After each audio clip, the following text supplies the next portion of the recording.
Vamos lá, pessoal. Retorno venoso. Como é que o sangue volta para o coração? Então, nós já vimos lá na grande circulação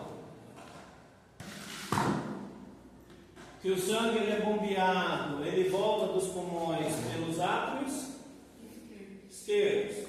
Aí ele é bombeado para o corpo pelo ventrículo. Isso, do ventrículo esquerdo ele cai na artéria aorta e aí desce. Beleza? As veias, elas também vão ter aí nomes bem parecidos, ok? Bem parecidos. Nós temos aqui veia tibial, também vai ter veia fibular, mas nós vamos ter aqui, ó, veia fibular e veia tibial. Lateral, uma veia bem importante, veia safena. E aí nós temos duas safenas, ok? Veia safena média ou apenas safena e a veia safena magna. Principal veia que traz o sangue dos membros inferiores. Aí daqui, o mesmo nome, veias ilíacas, internas e externas, veia cava inferior, e aí você percebe, ó, os órgãos vão mandando o sangue para a veia cava inferior. Aqui não temos, ó, a veia hepática aqui, ó, tá? A veia hepática está aqui, que vai receber o sangue do fígado, mas o sangue vai lá pelo sistema porta lá para o fígado. Aí aqui também vamos ter veia ulnar, e aí nós vamos ter bem no meio uma veia bem principal, veia medial.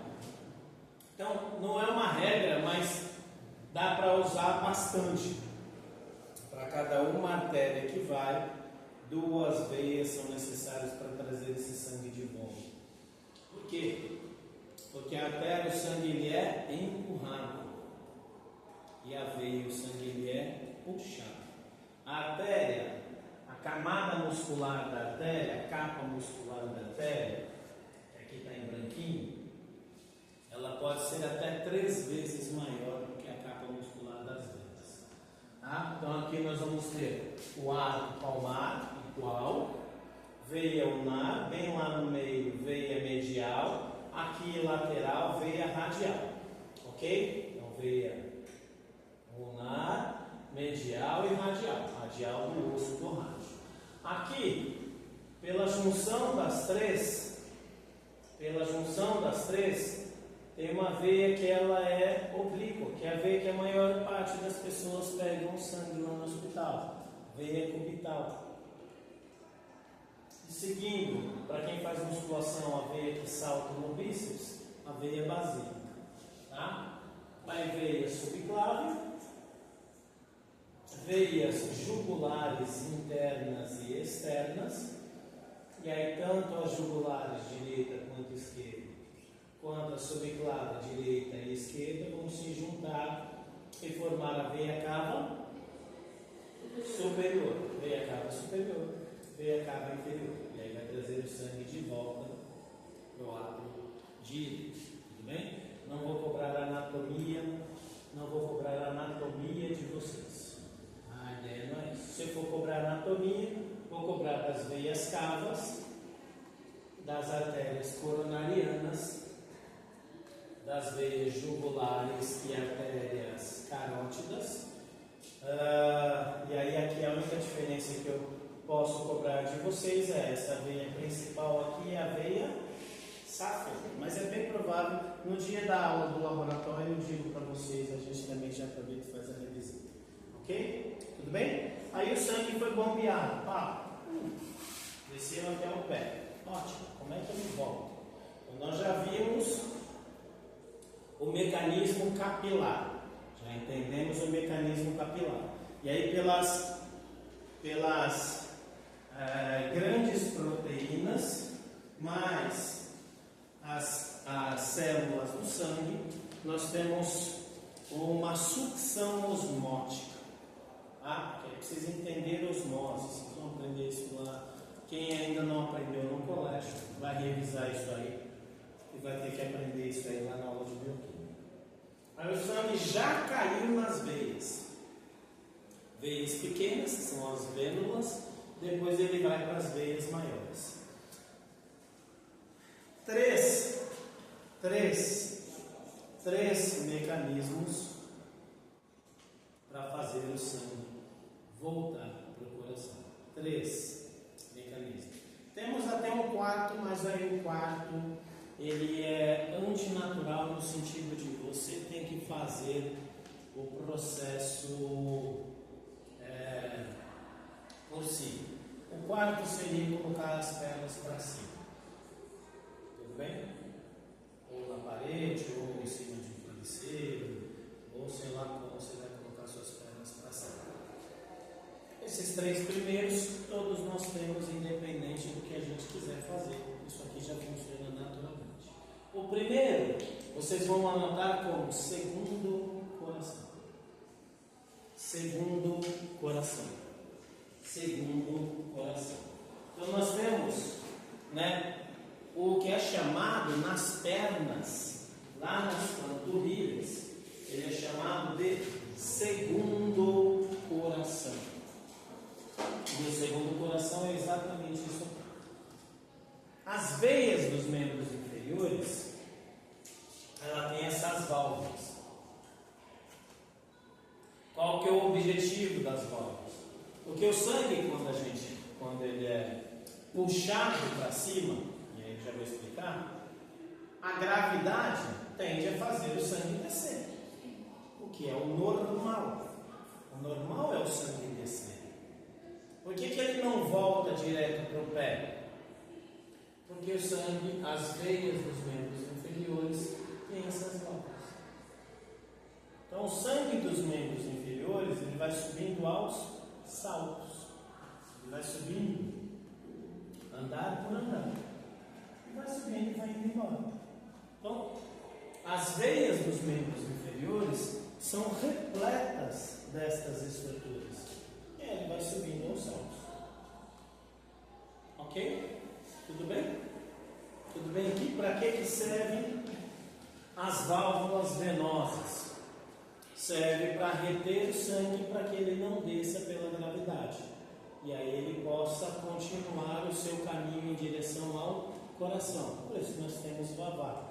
O sangue chega no coração pelas veias. Ok? Tudo bem? Ótimo. Aí você percebe que aqui que o músculo está apertando. Ó. Mexe o dedinho do pé de vocês. Agora pega o pé de vocês e faz isso aqui. Quanto mais músculos você mexer no pé, mais veias você faz dessa forma. Para quem trabalha no pé, para quem é segurança, para quem é policial, para quem faz vigília e fica em pé, é orientado a ficar mexendo a pontinha do pé, porque senão desmaia. Por que desmaia? Porque o sangue fica parado lá nas pernas. Então você precisa ajudar esse sangue a voltar para o coração, para ele voltar à sua circulação. Tudo bem? Esse é o primeiro mecanismo. O primeiro mecanismo que faz com que o sangue volte para o coração. E aí ele é o mecanismo dos membros inferiores. Óbvio, ele também funciona nos membros superiores, mas diferente dos membros inferiores, os membros superiores não têm válvulas. Mas quando a gente contrai o membro superior, ele também empurra o sangue de volta para o coração. Mas ele não tem válvula. Tudo bem? Primeiro mecanismo, segundo o coração dos membros inferiores. E a maioria dos livros vai falar do segundo coração como os músculos da panturrilha, sóleo e gastrocnêmio. Alguns livros vão pegar até os músculos anteriores da perna, tibial e fibular. Tudo bem? Mas na coxa também tem, na coxa também acontece. Ok? Tudo bem? Ficou claro? Então nós temos cada contração muscular das pernas, esse sangue, esses músculos espremem as veias que esse sangue ele é empurrado para cima. Por que ele é empurrado para cima? Porque tem válvulas que impedem esse sangue descer para os pés. Ok? Beleza? Por isso que eu falei que se eu deixo o pé para cima na gravidade, a gravidade vai ajudar esse processo. Beleza? Por isso que quando a gente está deitado, tipo, quase dormindo, às vezes a gente dá uma curtinha assim, sem querer, para ser um espaço. Aí pode ser por 1 milhão de motivos, né? Você ainda é jovem, então você não tem problema de retenção de líquido nos membros inferiores. Por que tem esse espaço? Pode acontecer por 1 milhão de coisas. Pode acontecer por vários aspectos, às vezes por um aspecto nervoso e não vascular. Ok? Todo mundo sabe pegar o pulso? Sim ou não? Pega o pulso periférico aí.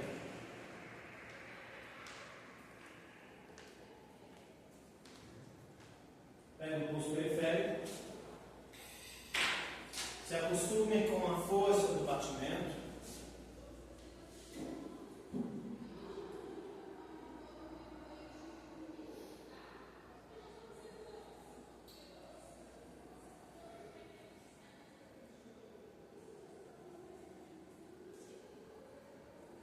Não solte, tá? Por gentileza. Se acostume com a força do batimento.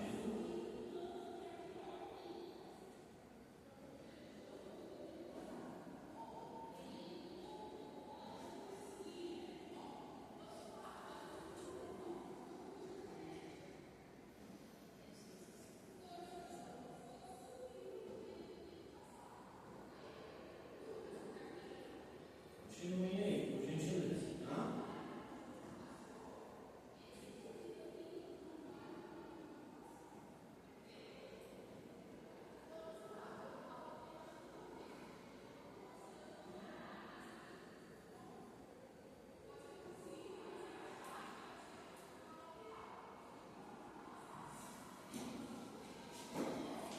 Percebe que quando a gente respira,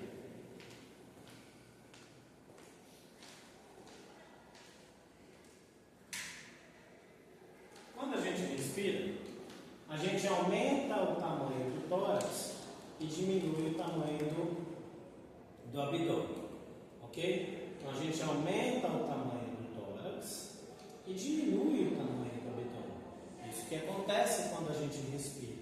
Ok? Nos livros, ó, olha o pulmão sendo esmagado. Agora ele sendo puxado. Sendo esmagado, aqui eu aumento a pressão do tórax. Aqui eu diminuo a pressão do tórax. Isso aqui é o músculo diafragma, a gente vai ver na próxima aula. Aqui, ó, aumenta a pressão do abdômen. E aí, quando relaxa, diminui a pressão do abdômen. Porque você está apertando e diminuindo. Então, é como se eu pegasse essa sala, eu comprimisse a sala e eu aumentasse a sala. Se eu comprimir a sala, o que vai acontecer? Vocês vão ficar mais apertados um no outro. E se eu abrir a sala, o que vai acontecer? Vocês vão ficar mais afastados um do outro. Nos livros vocês vão ver a palavra gradiente. Ok? Essa é a palavra que vocês vão encontrar lá nos livros. Gradiente significa diferença. Tá? Então aqui, vocês estão segurando, né? Vocês vão fazer o seguinte exercício: vocês vão inspirar o máximo que você puder e segurar. E aí, quando vocês fizerem isso, no 3 vocês fazemos todo mundo junto. Eu quero que vocês percebam a força com que o dedo de vocês está sendo empurrado pela artéria radial. Não vai alterar muito a frequência. O que vai alterar é a força. Tudo bem? 1, 2, 3, puxa o ar, segura, não solta. O que vocês acabaram de fazer? Continuam segurando. Vocês aumentaram a área do tórax e diminuíram a área do abdômen. Esta alteração da pressão faz com que o sangue ele seja, podem soltar o ar, empurrado para o tórax. Então, o sangue que está aqui no abdômen e o sangue que está aqui na pelve, por esta diferença de pressão, ele é empurrado para o tórax. Tudo bem? Então, esse é um segundo mecanismo. Diferença de pressão tóraco-abdominal. Diferença de pressão entre o tórax e o abdômen. Todo mundo conseguiu sentir que o batimento ficou muito mais forte? E esse é um processo natural. Quando às vezes se levanta muito rápido e a pessoa tem uma tontura, é natural a pessoa se encostar e... Só que ela não sabe disso. Agora você já sabe. Inclusive, isso é uma medida para você reverter sim. Tudo bem? Tudo bem? Então nós já vimos segundo o coração e nós acabamos de ver a diferença entre o tórax e o abdômen. Diferença de pressão entre o tórax e o abdômen. Ok? O terceiro mecanismo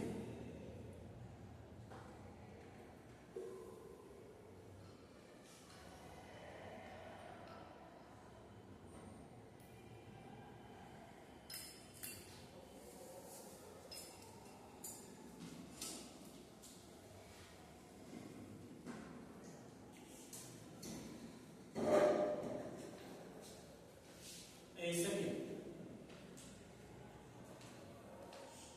O terceiro mecanismo, vocês percebem que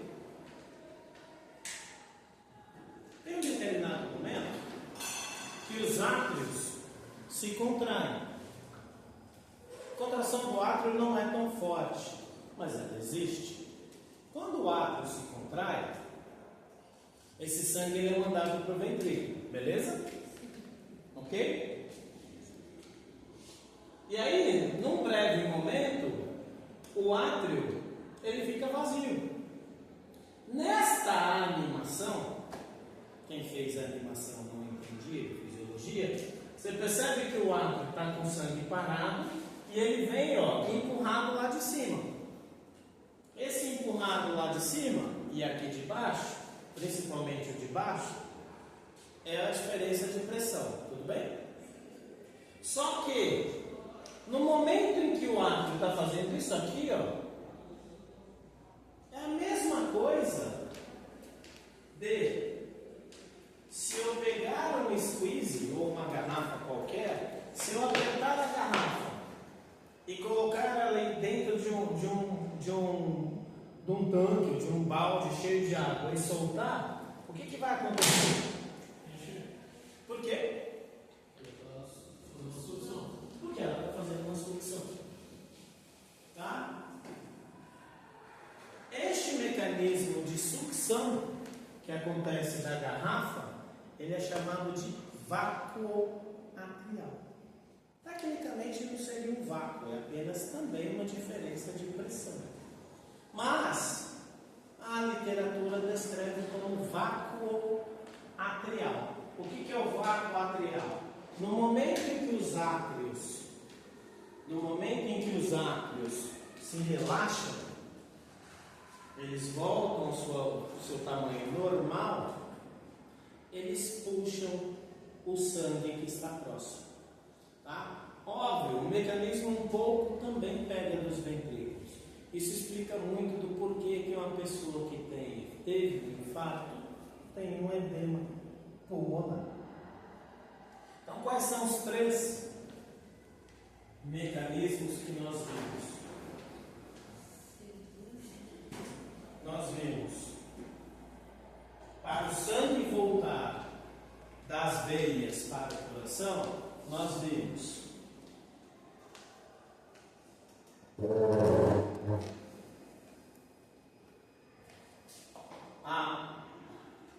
o segundo coração. Então, o primeiro mecanismo que nós vimos foi o segundo coração. O que é o segundo coração? É a contração dos músculos da perna. Ok? Tudo bem? O segundo mecanismo que nós vimos é a diferença de pressão entre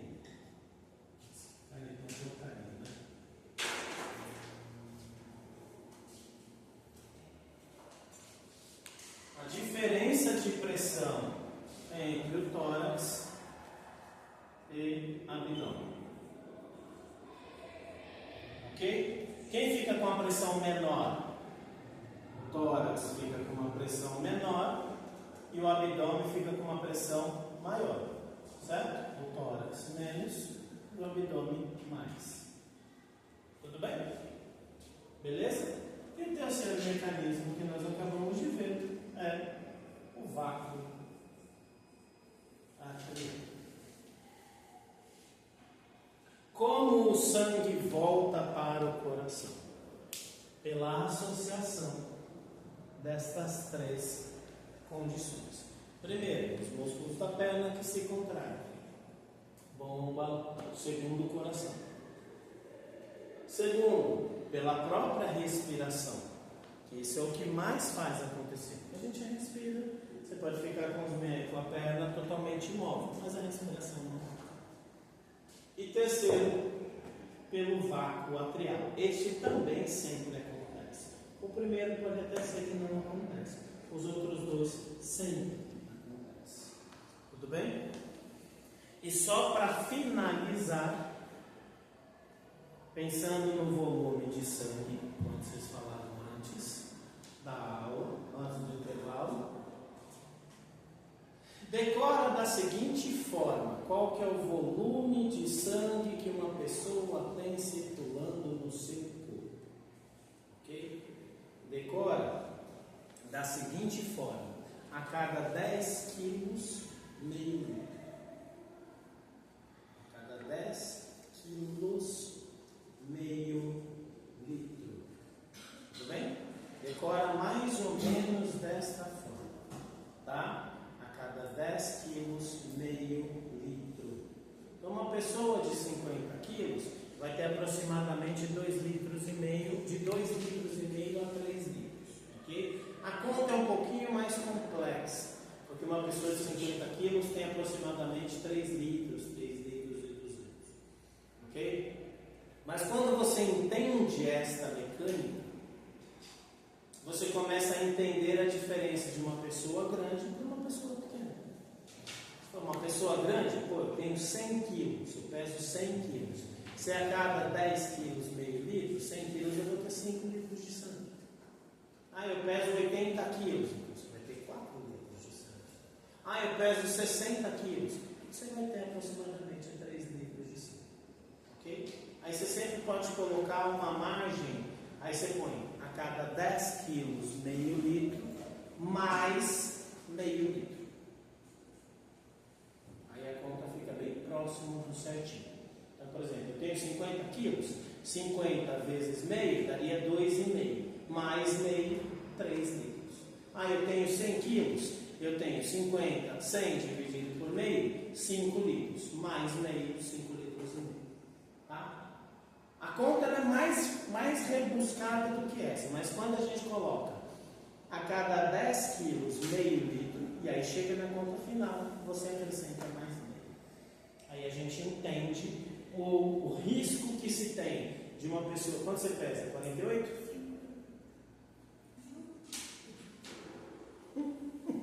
Ok, a gente acredita na sua jura. Na jura, não na balança. Você vai pesar aí entre 47 e 49. Mas vamos arredondar para 50. Tudo bem? Vamos pegar o peso ali da Milena. 50 quilos. Quantos litros de sangue? 2,5 mais meio, 3 litros. Quanto você pesa, grandão?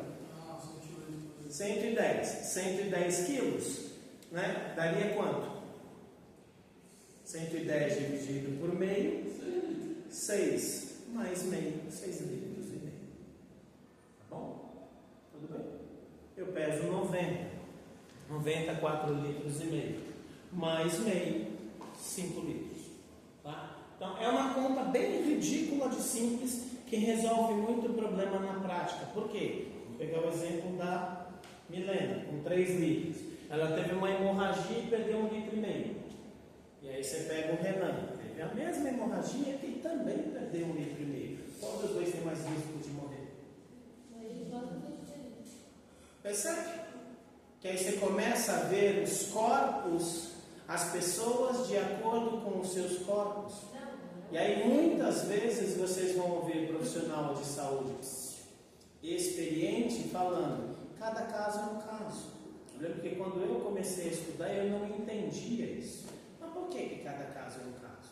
Depois, foi se perceber, eu percebi que cada corpo é um corpo. E isso aqui a gente nem colocou o fator idade nem o fator sexo. Tudo bem? Aí vamos agora, só para finalizar, você tem 6 litros e você 3 litros, certo? E eu 5 litros. 40% do sangue está parado no abdômen. 40% do sangue está parado aqui. Por quê? Porque é difícil arrumar comida, meu filho. Hoje tem mercado. E na época das cavernas? O que é mais importante? Cagar ou absorver? Você tem que absorver. A evacuação você tem que evacuar o mínimo possível. Por quê? Porque é difícil arrumar comida. Hoje tem mercado, tem lanchonete, a vida hoje é diferente. Então o sangue ele circula muito devagar nas veias mesentéricas.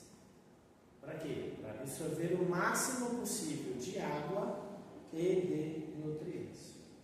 Tá? Por isso que às vezes acontece do paciente está entrando numa hemorragia e de repente ele tem uma porrada, a pressão sobe lá no tâmpano. Por quê? Porque o corpo foi pegar o estoque do abdômen. Dúvidas? Angústias? Frustrações? Boa semana, pessoas. Buenos dias.